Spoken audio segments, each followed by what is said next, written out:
We all have a skeleton in our closet. We have those things we don't want people to find out. We have those things we don't want to remember and wish we could put them in some place where no one will be able to find them. However, you can't outrun your regrets and your troubles. They always have a way of catching up with you. Personally, I've grown tired of running from this regret of mine, so I believe it's about time I get everything off my chest. When I was in high school, like most, I had a good group of friends.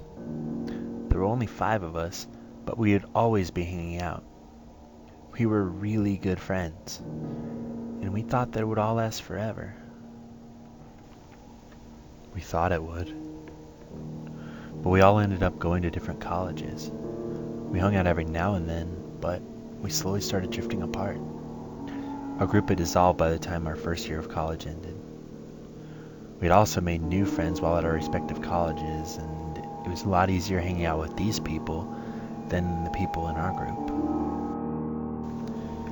Halfway through our senior year, however, we decided to have a little get-together so we could recreate how things were back in the day. I guess we were all feeling a little nostalgic and wanted things to go back to the way they were in high school. Anyways, everything was a little awkward at first. It had been a few years since we all saw each other last. Everyone was there and we all ended up having a blast, and we decided to make it a weekly thing. We would all convene at the predetermined location on the same day every week.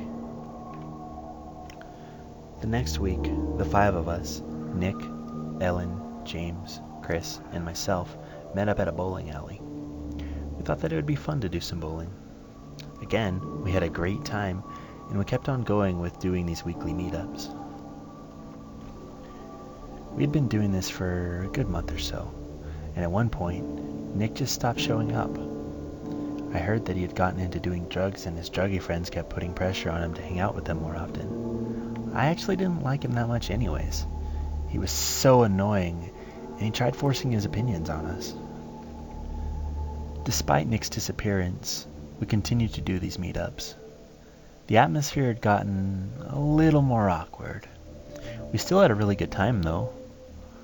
One thing I learned through these meetups was that out of all of us, Chris and Ellen were the only people who had stayed in contact with each other.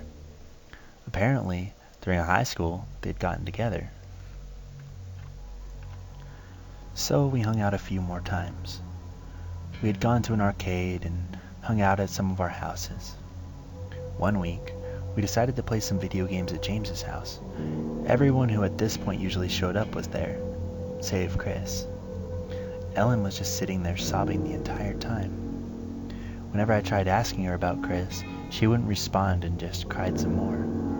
I guess they broke up or something. They seemed to be a good couple, but I'm not too sad. I remember I had a crush on her and Chris knew it, but he got together with her anyway. Well, after that, Ellen stopped showing up, so it was just James and me, and we went our separate ways shortly thereafter. James and I never really saw eye to eye anyway. It's been about a few months since our group split up again, and I still can't get the smell of death coming from my closet to go away. I thought their bodies would have stopped decaying by now.